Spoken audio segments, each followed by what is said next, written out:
No idea what Battle Pass weapon to get. I was looking into those as well.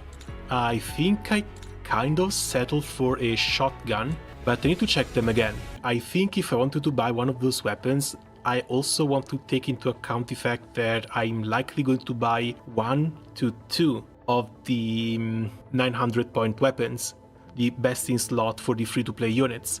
So the unit I would want one of those weapons for most likely going to be Suomi, because if it's not Suomi, then all of the others basically only have the elite upgrade to their 4-star weapons. LMG is nice for the Gyat Cat. Yeah, but Gyat Cat also has her very own best in slot weapon. That's the thing. So, Papa Figo. Full HP increases healing and damage by 15%. This is a handgun. This is basically for the blue-haired lolly. Attack boost, +1 tile range, and +1 energy when attacking. Don't think we have that many characters who can use this one. But if you want to buy a weapon, if you're spending money on a weapon, I think the healer is likely the least of your worries. Manuscript, again attack boost. SMG, if the unit has moved 5 tiles or more, movement up 2 for 1 turn for the next action. Another 2 movement tiles. So your SMG carriers can go from 5 to 7 movement. Not bad. For every 1 tile moved, ignores 5% of the defense up to a maximum of 25%. If movement exceeds 5 tiles, cleanses 1 random buff from the target before attacking. It has attack boost though, no crit values. Who even uses SMGs? Oh, Suomi. Cheetah uses an SMG. I don't know, Suomi is a support though. She's not really built for damage. This build might be nice, brings some extra utility. Might be neat, but maybe not now. Maybe this one can wait for a proper SMG damage dealer. Arcana. When dealing damage, if there are no enemy within 4 tile radius of the target, increases damage dealt by 15%. Again, attack boost, not crit. Attacks ignore 1 point of stability index when possessing insight, which again seems to be a generic buff for all snipers. Additionally ignores 1 point of stability index. No enemy within 4 tiles can be a little bit difficult to get, or a 50% boost to damage. So I'm afraid this sniper rifle is also going to be a bit of a sleeper. Assault rifle, there we are, this is basically for Groza. For each allied unit within 5 tiles, increases healing and damage dealt by 5% up to 15%. If there are more than 2 allied units, 2 tiles of additional movement after each active attack. This one doesn't actually look that bad. As long as you keep your team moving in lockstep, 5 tiles is also not that small an area. 15% extra damage and some additional movement. Yeah, this one might be alright. Again, sadly attack boost rather than crit. If the unit has full HP at the start of the action, they gain 1 random buff for 1 turn. And we've seen these random buffs can also include a lot of healing. Yeah, if you want a generic weapon for a standard damage dealer, this one might not be all that bad. Likely pretty high up there. I think still second to the classified manuscript. This one might be better for a proper damage dealer, but we need the character that can carry this one. While Guerno, standard generic weapon, pretty decent buff. Crown Jackalope increases damage by 15% to the enemy unit with full HP or a lower HP percentage than the user. If there's no cover near the target, 2 points of stability damage to the target before the attack. I think this one is waiting for another character as well. Honestly, I would not buy this for Ulrid. Trait is always the same one. For every 3 kills, 1 instance of extra action. Now, honestly, looking at this weapon is the reason why I went to pull for Ulrid's one. Mjolnir. If no movement has been made, increases damage dealt by 15%. At the end of the action, restores 10% max HP and 1 point of index. This is nice.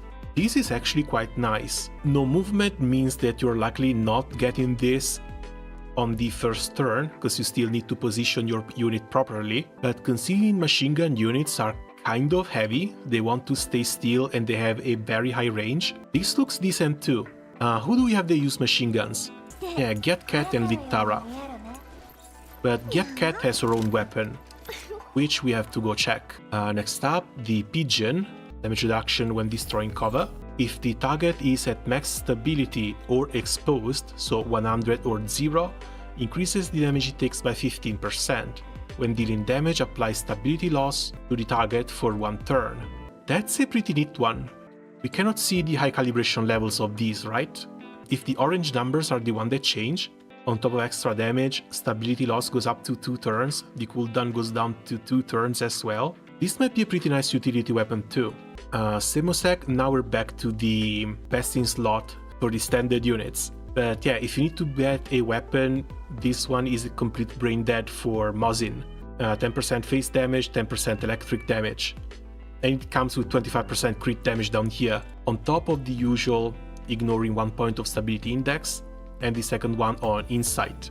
The imprints increases damage even further, but it's like up to 5%. 2% for PMCs, 2% for paralysis. Thankfully for Mosin, inflicting paralysis is also very easy. The 2% increase in damage plus 25% crit damage means that the Battle Pass sniper rifle basically does not exist. The only one negative aspect is that something like this you wouldn't use on Nemesis. Heartseeker, this one is bad please. Additional fixed damage equal to 10% of the attack each time an active skill deals damage. Damage to target with movement debuffed increased by 10%. When taking targeted damage, if the attacker has movement debuff, applies damage reduction. I don't know, you know, because the event shotgun, it's like 16% damage boost. If you can get her proper weapon, you have 30% boost to damage for her 4th skill, as well as another 10% from Encore, 10% more if they have slow and she applies slow by herself. She debuffs the enemies for a 10% damage reduction, which you stack on top of the attack down. If you want to use her as a support, I think Heartseeker might still win it. Optical Illusion, this one is for the Giat Cat, 25% crit rate. The crit rate alone puts it more than a few steps above the Battle Pass weapon. On top of the crit rate, every time an attack successfully hits 3 targets, the damage of the next active skill is increased by 10%, with an additional 10% for AoE skills. All of her skills are AoE. That's another 20% damage. After dealing damage, 20% chance to apply 1 debuff to the target. And this one goes on top of the trait, which already applies 1 debuff. If the target has 3 debuffs or more, this attack ignores 15% of the cover damage reduction. This weapon looks fantastic, and it's probably one of the top picks that I have.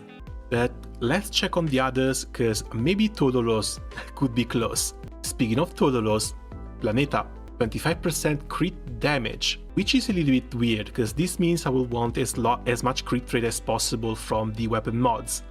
Trait, if the unit is at full HP, they gain 1 random attack buff for 1 turn, which is summed to all of the buffs that Todolo already gets by herself passively. When a kill is made or after the extra action ends, damage dealt by active skill increased by 4%, stacking up to 5 times. After reaching 5 stacks, 2 additional movement after an attack. Against lower level units, Todolo has been able to consistently one-shot people with her ultimate on her first move. So this one should be an 8% damage increase on turn 1. This one is really juicy, considering that Todolo sits very high up as the best starter unit. This one might actually be the top priority. Todolo deals way too much damage, and based off how much I've been using my unit so far, I think it would be Todolo first, Yatcat second, maybe Mosin third. But honestly, if I can stop using Mosin and start using another damage dealer whenever I need them, I think I probably would. Mosin has been fine, but I've been struggling to use her quite a bit. Next one, Golden Memory. This one is from Jeonju. Trait is the same, it's still an assault rifle, so they gain a random attack buff. Increases damage by 10% when gaining buffs, increases damage dealt by the next support attack by 10%, stacking up to 2 times. Up to 30% more damage for support attacks, but it has an attack boost. So I really don't know about this one. Even if I did get Jeonju, I think I would rather still run Planeta on her, because Planeta still buffs on kill. Moving on, we've got the Mezzaluna. Again, attack buff.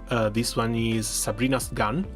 During stability break, when stability is recovered, additionally restores 2 points of stability index. Stability index above 10, increases damage dealt by 20% at the end of the action, attack down on the target with the ISS tech for 1 turn. Sadly, attack down is only 10%.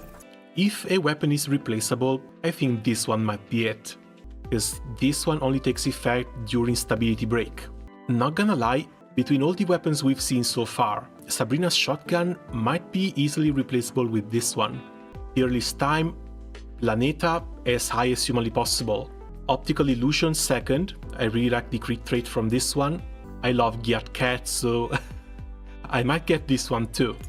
But other than these, I think the other units can just work nicely with the weapons that they have or some of the 4-star weapons. So if there's one weapon from the Battle Pass I would want to pick, it's the Pigeon. I would honestly pick this one and put this one on Sabrina. For the classified manuscript, I want a unit that can carry it and carry it well. Once I hit 900 here, Planeta is going to be the first weapon I buy. Geared Cat is going to have to live with whatever she can until I get another 900 for the Optical Illusion. After these two, luckily the shotgun from the Battle Pass, and when we get a proper SMG DPS, the SMG from the Battle Pass. Yeah, but this looks a lot more generic. Maybe as a second option. Because again, right now, I don't think I would have anyone to put this on. I think I would use this literally on Groza. But we'll see. Like, if I stick around, I don't mind spending a little bit, so maybe Battle Passes for a couple of these weapons. I think I would definitely want to start with the Pigeon. Second one, maybe Guerno, while the manuscript is waiting for a new unit to release. We have to see what the upcoming units are going to use. If the one on the bike runs SMGs, might want to get this one before the Guerna. Another thing I wanted to add to the entire discussion is how much it took to get 700 tickets. Because we get these from dupes basically, but when it comes to the gacha, I had to go 50 deep for the standard banner. That's 170 pulls total on the standard banner alone. Premium banners, that is 10 pages, so that is almost 60 pulls on the premium banner, and then I touched on the weapon banner as well. Let's count 25.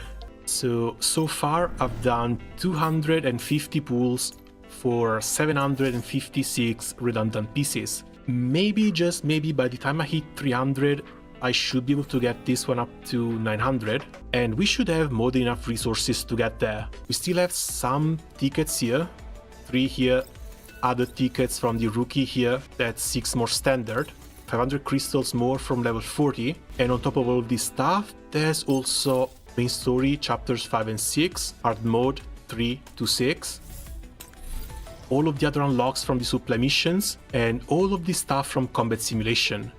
There is a lot more rewards still to get. So I get the feeling by the time January hits, if the 50 pools I currently have set up in here don't become 100 to 120, it's going to be fairly close. So biggest hopes, fingers crossed, come January I should be able to get my Sabrina, should be able to get the weapon for my Sabrina, and then we're going to have to wait and see who comes out here, because these banners only last 16 more days. If it really takes around 300 pulls for a 900 token weapon, 300 pulls maybe sometime late February, sometime in March, but that's also going to depend on the events that are going to come out and how many rewards they're going to bring with those events.